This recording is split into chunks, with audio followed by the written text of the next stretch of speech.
Why is this an issue to you? Because my teacher, Ms. Foster, was hit by a drunk driver.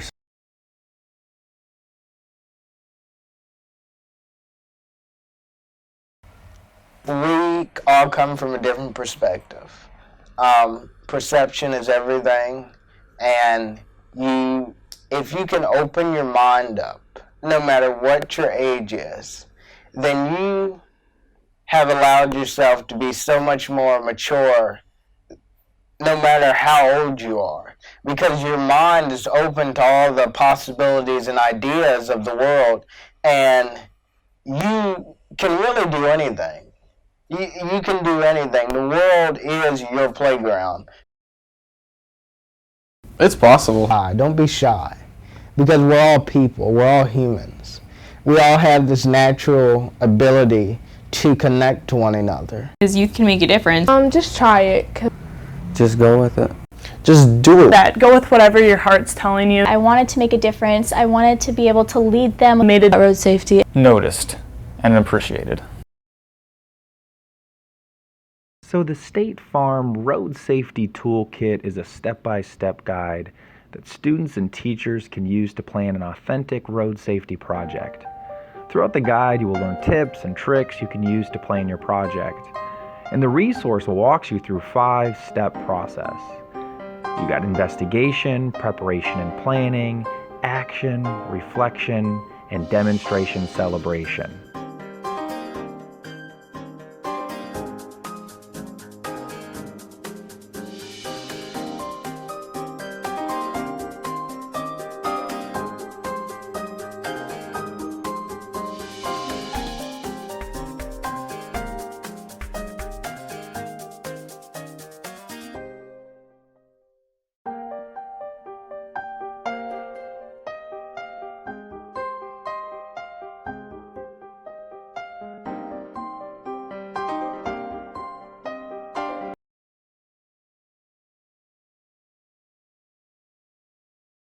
So as you can see in the chart below, it's incredibly easy to link road safety projects to your curriculum.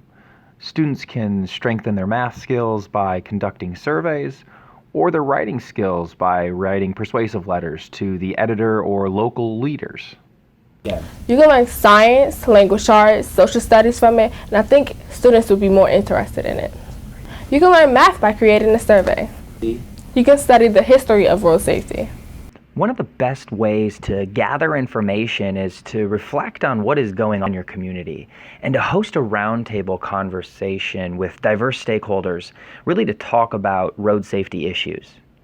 In the video I'm about to show you, you're going to be able to hear from students, an administrator, a science, technology, art, math teacher, and even a local sheriff, really on how they can do something different and more impactful than they did in previous years, and how they can link it to what they're learning in school. If you were all to watch a video made from the perspective of you, if I had a camera on my face and I was in a crash and you guys watched that video, or not even a crash, but you watched it from my perspective, erratic driving or good driving, clearing the intersection before you pull out, do you think that that would be an effective tool for people your age to see bad driving and good driving from the perspective of the driver? I would think it would help mostly the students that are just getting their license, so they know not to be a maniac going 70 miles an hour down the road and then showing somebody that drives 55 the speed limit and shows good driving habits, puts on their seatbelt, puts on their turn signal plenty of time before they turn. Just the students that are just getting their license in their driver's ed class, showing that. If you want to learn how to plan your own roundtable conversation at your school or community, go to page 19 and 20 in your Road Safety Toolkit, and it'll show you the step-by-step process that you can use. During the preparation and planning stage, you're really developing a strategy for change and common vision for success. The students are going to write a work plan and really document the activities that they're going to be doing. As far as the educators, it's really going to guide the students as they plan and implement their program activities, and really provide students with opportunities to track their progress and make sure that everyone is involved. It's extremely important because if you don't know what you're going to achieve, then you're probably not going to achieve it. You need to set specific goals, and you need to find out, like, if you're going to do, like, for example, with distracted driving, let's say you want to minimize it, like have 10 people break the habit of texting while driving or something like that, or like not getting so like in fatigue while driving, maybe waking up more. You can have specific goals and working with each person one at a time, like different mentors and all of that, and just try to start little by little until it gets bigger. As you can see on page 11, you really want to track your learning goals as well as your service goals. So with your learning goals, you want to think about what is it that you're learning and how are you going to know that you develop these skills.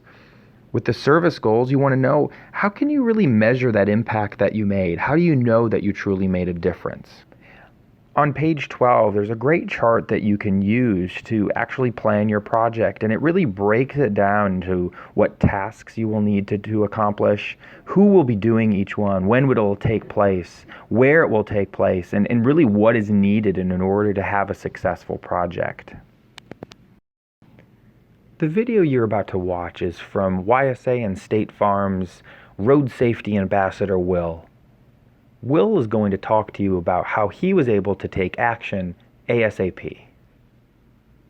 So this started out as my Eagle Scout project, and my first main 3 things I wanted to do was I wanted to build 100 signs made from kids, adults, Boy Scouts, Girl Scouts, everyone, and I posted them all over Grays Lake, my hometown. And wherever you turned, you saw my sign. And I was hoping maybe once you see those signs continuing seeing them, it will send a message saying, hey, someone's really caring about my safety, I should listen to them. My second thing I wanted to do was I wanted to march in a Memorial Day parade in my hometown where hundreds and maybe even thousands of people show up to there. And I had hundreds of people show up just for me.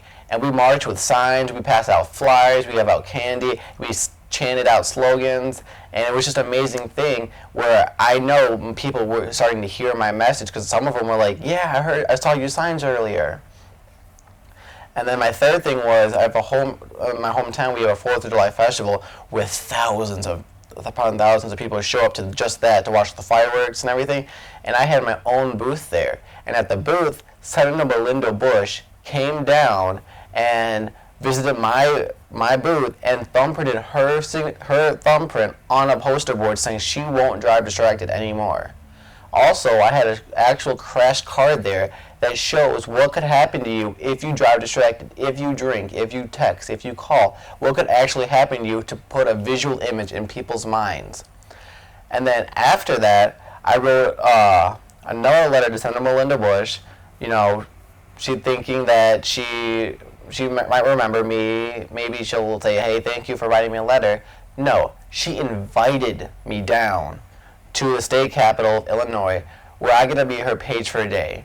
Now that was like the coolest thing ever I've experienced. I'm only 14 at the time, and Senator Melinda Bush wants me to come down into her office and be her page for a day. Now, it gets even better when I found out there was a bill going around, House Bill 1247, which made it illegal to use handheld phones while driving. That means they can't text, and that means they can't have the cell phone in their hand at all in Illinois. And then, luckily, there was a lot of senators that day, and I got to legislate that bill to everyone. And I got to teach them why distracted driving is bad and how it is affecting our community and affecting the world. And I really wanted them to pass this bill. And a few weeks later, the bill got passed. And I was like, oh my God, I made a difference. And they had me sign that bill with my name on it, saying I helped with this bill. So with all the grant money that I've been getting from lots of organizations, especially YSA, I made T-shirts, and I also bought helmets. and I sold the helmets, I sold t-shirts to raise more money for my campaign, to raise more money for awareness. I've also given out helmets for children who can't afford them, because no kid should go out without a helmet. I've also bought bikes with the money that I've raised to give kids who don't have bikes another way to travel, which is a lot better than walking, and a good exercise too. Is I give them bikes, I've raised more money, I sold t-shirts at festivals, at carnivals, and everything like that. So one of the most important parts of an effective project is reflection. When we look at reflection, it's important to do it at the beginning, at the end, in the middle, really throughout the entire project. Getting to meet the peers is definitely really awesome. Also getting to know where everyone's from, kind of what their backgrounds are and what they want to do, along with getting ideas to bring back to my community especially. I really want to bring that back. There's definitely some great ideas out there that I can bring back.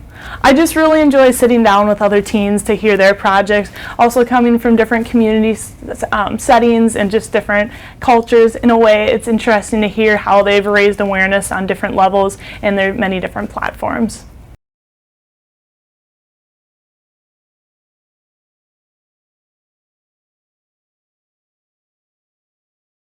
It felt like I had a voice.